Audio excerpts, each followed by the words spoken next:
What's up, guys? It's That Child Gamer. Welcome back to another Doki Doki Encore video. I'm literally recording this right after I recorded my update video back on Tuesday. So, as you guys have seen, this is going to be Saturday, but, you know, as of right now, recording this video, I'm still sick. Hopefully I feel better for Sunday, but I feel like crap, but I'm still recording because I need to get something done. This is the only time I have available for this. Disclaimer, I have a cough, I have a really bad, stuffy nose, and I'm gonna sound very boring. So if you guys hate any of those three things, I apologize. Just a quick heads up. Do it your own will, what you decide based on the information I gave you. So, without further ado, let's jump back into this. I believe it's this one, right? I believe we started off, we basically, we said, hey, we confessed to Sayori, and I think we're girlfriend and boyfriend or whatever. And I have no idea what's going on now, but I guess we'll find out, huh? I hear Natsuki rummaging around in the closet. Natsuki? I ask ever so cautiously and as softly as I humanly can. Sorry, I also can't read either because 1, I'm brain dead, and 2, I'm sick. I can't think. I'm sorry. Natsuki turns toward me and I can see the fire in her eyes. What? The frustration in her voice takes me off guard. I can't do voices, by the way, as well, like I started. Actually, you know what? It was Beyond You that I did voices for, so I'm not worried about this one. But yeah, if I ever did voices while sick, it wouldn't happen because I'm sick. I need to calm her down before it gets out of hand. Hey, I just wanted to see what's been going on, that's all. Natsuki seems to calm down a little upon hearing this. I can't find my volume 12 of Parfait Girls. Everything's been moved around again. Do you want me to help you? Natsuki seems to be slightly offended at my suggestion. No, I got it all under control. I don't need your help, idiot. Her voice trails off. You sure? Yes, I'm not a kid. I can handle myself, you know. I'm reminded of the time we spent last Sunday and how she managed to carry all those cooking supplies from her house to mine. But maybe she can handle this by herself. Suit yourself. Excuse me. As I head back towards the front of the room, I can hear Natsuki's exasperated sighs, followed by more of her yelling. By the way, if you guys don't remember from last video, this is only a demo. It's not the full thing yet, and I don't know what the full thing is going to offer us, but this is still just a demo, so this is going to be a very short, quick mod. A few episodes at most, so just keep in mind that this is not going to go on forever and ever, so. But when the new official mod comes out, I will be playing that as well, because you can't just play the demo and not the full mod, you know what I mean? So yeah, that'll be to come as well once the mod comes out. Baka! What? I'll never get around to understand Natsuki's weird logic. While walking out from the closet, I am abruptly stopped by Yuri. That's odd. Yuri doesn't approach me, usually doesn't approach me first. Oh, hey Yuri, what's up? Hey Devin, how you doing this afternoon? Oh, I'm doing alright, how about you? Doing great, just got done finishing this chapter in my book, and I was wondering if you'd like to maybe read it together sometime. Her confidence falls apart. She's no longer meeting my eyes as her face heats up with embarrassment. I knew this would happen too. You can't just wait until somebody comes out of a closet reading who usually reads, I don't know. But we're Sayori though, so it's not like that we're into manga in the game, obviously, but we're with Sayori, so I don't feel like we'd impress either one of Yuri and Natsuki, so I don't know why she's all of a sudden asking to read with her. I guess it's up to me to reassure you. Yeah, sure, I thought that Devin, you're putting yourself in a trap here, don't do it! I'd love to do some reading with you, you blew it. Oh, this is a problem, this is not okay. Oh god. Oh no. Oh god, no, right now? No, please no, not right now. Oh god. Excuse me, my cough is horrible. Her voice rings with excitement, and it hurts to frickin' raise my voice too. I just raised my voice and it's like, oh no, it hurts. Not to mention my sinuses get to my head and cause a migraine, so that's another fun thing. Whoa, where did this excitement come from, Yuri? I don't know if we have the time for right now, but maybe tomorrow But you're not doing anything right now, are you? Oh god. She's carrying on with it. Well, she does have a point there, but I must admit it's surprising to see her being this forward. She wasn't just this forward a while ago, and I really feel like I should get back to Sayori. My thoughts are quickly interrupted by Monica calling the group. Okay, everyone, poem time. Oh, she does not look happy anymore. God damn. Yuri quickly gives Monica an agitated look, but swiftly heads back to her desk to retrieve her poem, and everyone follows. Let me guess, she's going to try and run to me first to show me the poem. As I'm getting my poem, I curiously look off in Yuri's direction, who is avoiding making eye contact with anyone. I guess it takes a lot of for Yuri to talk to someone. She really isn't one for social interactions. She must have really wanted to talk to me, considering we really haven't gotten the chance to really talk with each other in a meaningful way. Oh well, I'm sure we'll get the chance sooner or later. Oh boy. I proceed to exchange my poem with the rest of the club members, who all seem to generally like it. Unsurprisingly, Yuri came to me first. I freaking called it. Excited for us to exchange poems. Despite the rather interesting exchange that I had with her earlier, she tries to act as if it didn't happen and gives me a useful feedback. So now everything's just back to normal for no reason? Oh great, wonderful. That's like it never even happened in the first place. Yuri's poem was in her usual style of being deep and sophisticated, but it was unusually depressing for what she usually writes about. Though my best interpretation of her poem, it seemed like it was about a struggle for attention, love, and acceptance. Gee, I'm not surprised! During my time with Yuri, I couldn't help but notice that she seemed unusually unfocused, as if her mind is elsewhere. Though it was likely out of guilt for being angry when I was around her today. While sharing my poem with Monica, I could tell that the festival was still on her mind, but she seemed to have more or less moved on from it. Oh yeah, that's right. Monica was a little bit. I think this is the last episode, the only episode, but I think this happened in this mod where Monica was like sad and stuff that nobody actually joined, because this takes place after the festival, I do believe. And I think she was very depressed and sad. Not like depressed, but like she was upset that that nobody wanted to join the club, and we had to explain to her that, you know, hey, it's just the 5 of us is, you know, good enough for me. Monica complimented on how far I've come, how far I've come as a writer, and noted how my style was becoming more and more similar to Sayori's. I'm sorry, it's just terrible. Something which she teased me about a little bit about. Monica's poem was in her usual free-form and abstract style. I didn't really understand the meaning behind it as usual, but from my best interpretation of the poem, it had something to do with second chances and new opportunities.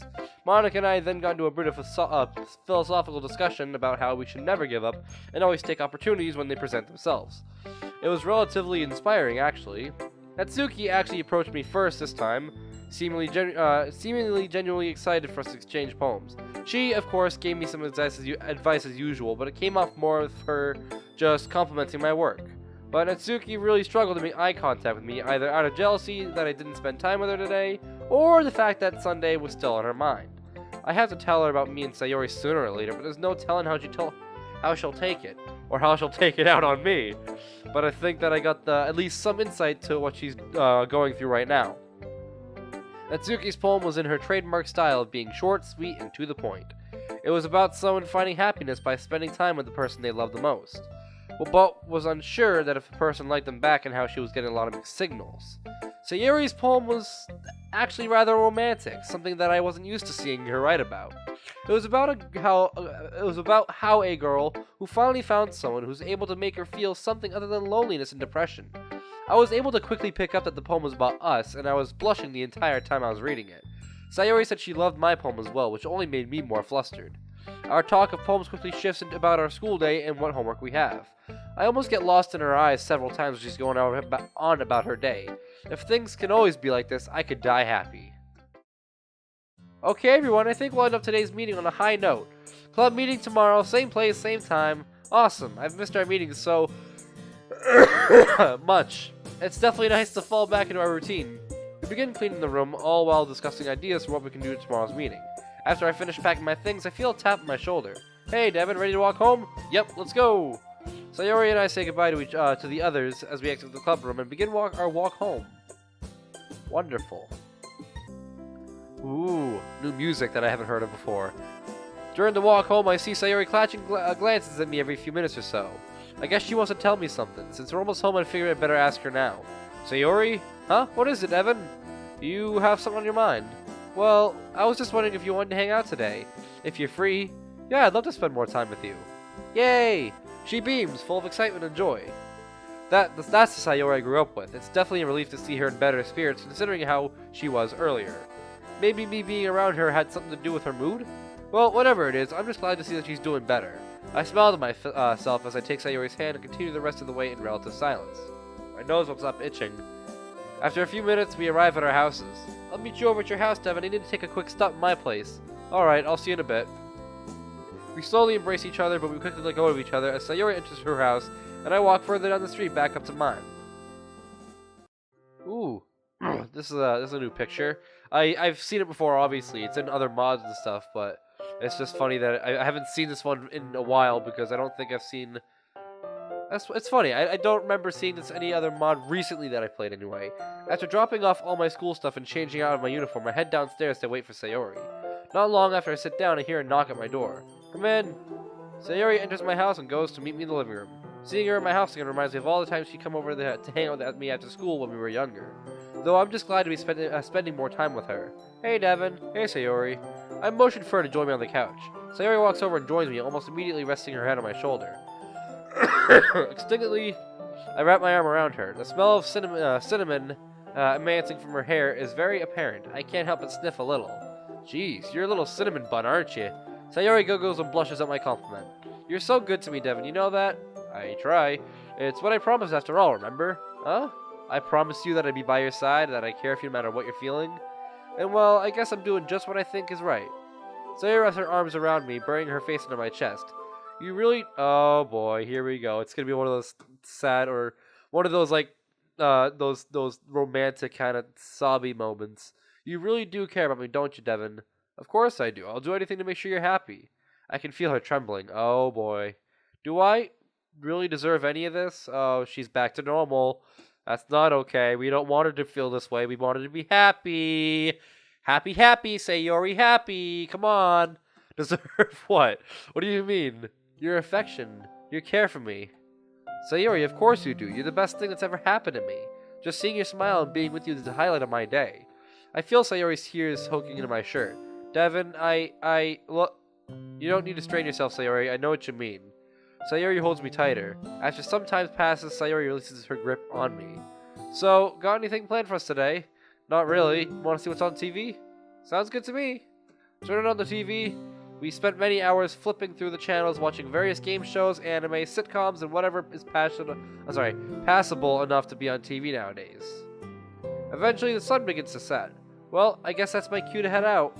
Yeah, I guess so. I'll get back. The two of us head outside back to Sayori's. Walking back to Sayori's, I can't help but notice how beautiful everything looks in the sunset. The tinted pink sky, the bright colors giving way to their darker shades. I should get out more. Hey, thanks for everything today. It really helped being able to spend time with you today. Well, I'm glad I was able to help. Sayori, I'll see you tomorrow. I'll try not to oversleep this time, Devin. I'll try my best. Oh, she was telling me not to oversleep. Okay, that makes a lot more sense. With that, Sayori and I embrace each other one last time before he heads back to her place. As I'm walking back to my house, I look back at Sayori's house one more time, smiling to myself, knowing that I probably helped make her day. You sure did, Devin. Well, what are you going to tell Natsuki? That's what I want to know. Whatever happened to Yuri? It's like that was like such a small thing. But is it going to happen again tomorrow? That's the question. Man, what a day. Actually, what a week. After putting on my pajamas and setting my alarm, I quickly collapsed onto my bed. I think we're getting better at handling Sayori. She's certainly full of surprises. One minute she can be all cheery and an airhead, the next thing I know she could be having moments of self-doubt. Well, we've really only been dating for a week now. I guess we're still trying to adjust to the new reality of being in a relationship. I'm glad I decided to check up on her early in the morning before the festival. Knowing how she was the day before, I was afraid she might have done something rather harsh. Thankfully, I guess that feeling was just in my head. Surprisingly, she was already up by the time I came to check up on her. Still, I can't believe my dumb luck. I finally found someone who loves me back. As it turns out, after years of trying to find the right girl, she was right in front of me the whole time. As I drift off into sleep, I think to myself, life is a funny thing sometimes. It sure is. It really is, isn't it? Oh, boy. No! Oh, this is going to turn so hard. This is going to become another not Okie Doki. This is literally going to become another lost chapter, and it's going to be, like, all creepy stuff again. I swear to God, if Todd is back in this, I'm going to beat Todd. I swear to God. If Todd is behind this, and I don't think he would be, because this is actually a mod not made by the guy who makes Summertime or Lost Chapter. So I think this, whatever this is a different story altogether. A dark, mysterious, eerie voice echoes in my head. What is this? Who is this? I think it's just funny how anyone can do something and have it completely blow up in their face. It becomes a real inconvenience, doesn't it? You would think that a little inconvenience would make you a stronger person. That's it. It's just nothing more than a little obstacle in your life. Until you realize the cruel, cold truth. You aren't even a person. You barely exist at all. Just a window into our sad little existence. It really calls into question what you believe to be reality, does it not? And I've come to realize just how fake this world really is. But I know how to make it real, just for us. Is this freaking Monica? I swear to God! You're not helping things. It's your choice on how easy you want to make this for us. Every choice you make either moves us closer together or farther apart. Oh, I don't like that. Is this gonna become another, like, choose your fate games where it's like, either be with Sayori and die, or be with, I'm assuming, Monica and be happy, or not happy, but still survive? I don't know. I really don't know what the story has for us. Oh, but it's already getting really creepy. Who is this person? What the hell are they talking about? If it wasn't for my little screw-up, none of this would be happening right now. Matter of fact, we'd be almost together by now, had some things gone my way. At least some of what I intended to have happen made it through somehow. Oh well, I guess I'll just have to try something else. And now, I know how to do that. You want to find out what should have happened? A door suddenly appears before me. Open it. This is what it was meant to be. I can't control my actions at this point. It feels like I'm being controlled. My body floats over to the door. Oh God. Oh God. No. No. No. What the hell? What the hell? What the fuck is this? Is this real? Sayori? No, she wouldn't. She would never do something like this. No. This can't be. It's just a bad dream. I'm having a bad dream. You're lucky that this is a dream. This is what ultimately should have happened. But reality changed, and she lives, for now. You're putting me into a box by spending time with her. Do us both a favor. Stay away from Sayori. No! Fuck you, bitch! I'm staying with her! Let her die. She's not worth it. Let her suffer. No! Let her go, let me guess. Die. Just die. No, I'm not going to listen to you. I've had enough of your bullcrap, Monica. I've had to deal with your crap for over a year now, and I am not going to continue watching that play out. I wake up startled, my heart pounding rapidly as my lungs struggle for air. I violently gasp as I quickly open my eyes to find the world around me nothing but haze. I feel sweat running over my body as if I just come out of the sauna. My room isn't even that warm. I let out a few coughs as I prop myself up to take a few deep breaths. I rub my eyes in an attempt to clear my vision. After a few blinks, I'm able to see normally again. What the hell was that? My nose won't stop itching. It's so annoying. I wearily say to myself. I feel a sudden rush of pain hit my forehead as I attempt to recall the horrific sight I saw. I quickly clutch my head in an effort to control the pain. Fortunately, after a few moments, the pain subsides to a bearable level. Well, this day's already off to a great start. I try to purge what I saw last night from my memory, but I still feel like I can still see Sayori hanging. It's rather unsettling. I used to have nightmares when I was little, but I don't remember ever having this kind of reaction. Usually I just wake up crying and run over to my parents' room. Well, granted I can't do that so much now, considering they're away for the time being, nor would they want a high schooler running over dramatically to their room. That'd be quite the sight for them to see. They probably would have thought they failed to raise me. I look over to my alarm clock. Well, I don't have to get up for a few more minutes, but after that experience, I might as well get up now. I slowly get out of bed to start my usual morning routine. After getting my stuff ready for school, I head downstairs to the kitchen to fix myself up a quick breakfast. As for how I woke up, I think I'd rather go with something simple. I reach for the kitchen cabinet to grab my favorite brand of cereal and quickly grab some milk from the fridge. As I sit down, I try to wrap my head around my nightmare. Let her die. I scoff to myself. The hell is that supposed to mean? Who's her? Sayori? Why on earth would I do that? More importantly, why would I let anyone die? I honestly don't know what's worse, the voice or what I saw. Just thinking about the voice sends another cold chill running down my spine. It was disorientated. I couldn't quite make out who was talking, though I could definitely tell it was a woman's voice that spoke. It was frickin' Monica. And now that I think about it, I think there was that beginning little part to it where Monica was kind of like in space and talking to us and stuff, and I think that's what that was. I'm not too sure. I could be wrong. I could be lying to you guys, but I don't remember. I think I remember seeing Monica at the beginning, where that was kind of like that situation. But yeah, that was definitely Monica. But whoever was talking, it sounded like they were going insane. Maybe I'm the one going insane. Why am I sitting here trying to interpret this random dream? It's not like it'll happen again. I look at my watch. Oh shoot, I'm gonna be late. I quickly eat my breakfast and rush outside to meet Sayori. As soon as I step outside, I feel a cool, gentle breeze flow through my hair as if the day were greeting me. Granted, everyone's had wind blown in their face before, but this time it feels welcoming. Heh, well that'd be the first time that Mother Nature's ever welcomed me. My nose don't stop itching and it's so annoying, though it's slightly cooler than yesterday because of the breeze. It's nothing I can't manage.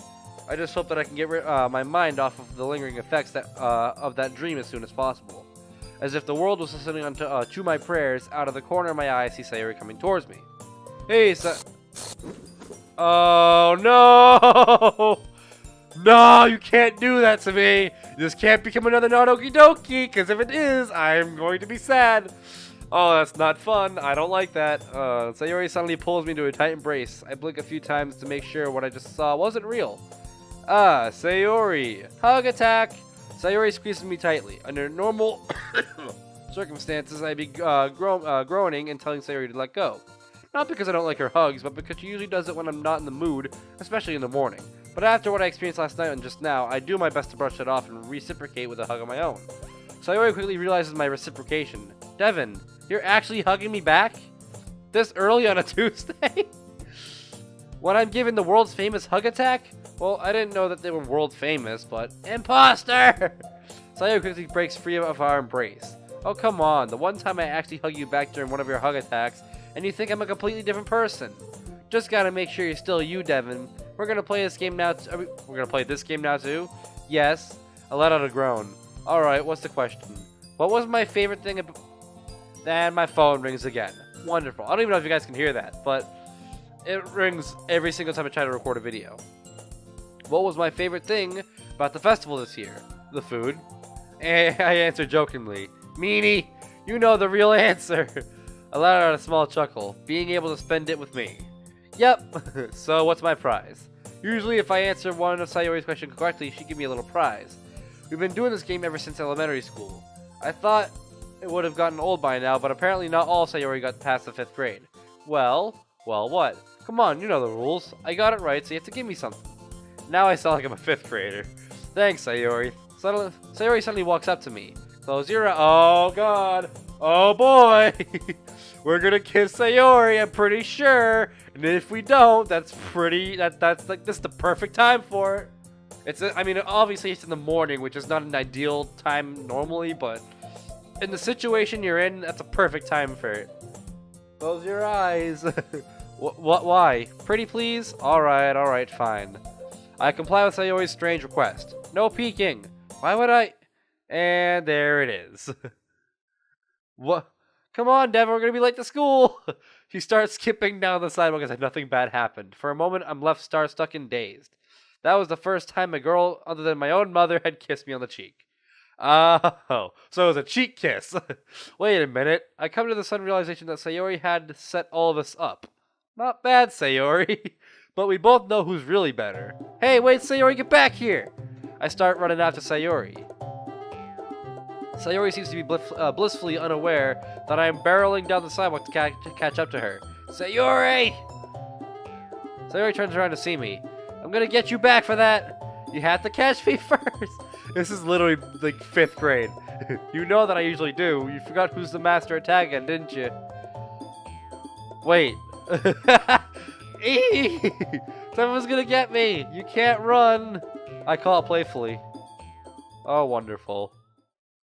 I end up chasing Sayori the rest of the way to school, and as the rest of the neighborhood watched on a mix of bewilderment and amusement on their faces.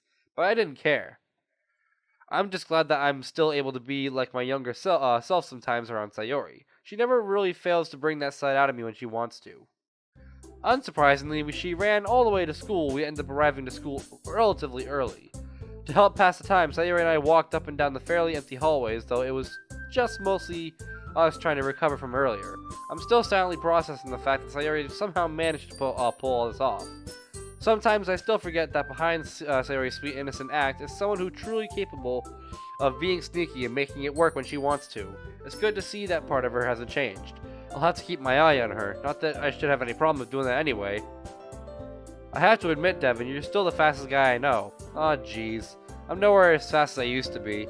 True, but still even now you'd be great for the school's track team. I think being in the club is enough for now, Sayori. Not to mention, I was never really the sportsy type. But you'd be so good at it, though. Well, if I put down my controller and went outside more, then maybe. But going outside isn't on my schedule for a while. Devin? Just before Sayori can finish her retort, we hear the bell ring throughout the school, signifying that the start of another school day. Well, I guess our discussion of my exercising routine will have to wait for later. Sayori lets out a small giggle. Alright, Devin, I'll see you after your class. Can't wait. Sayori suddenly gets up close to me again, like how she did earlier. Does she want me to... Are we at that stage of our relationship? I feel my heart beating out of my chest as I lose any and all ability to coherently function. I close my eyes again. I lean into Sayori.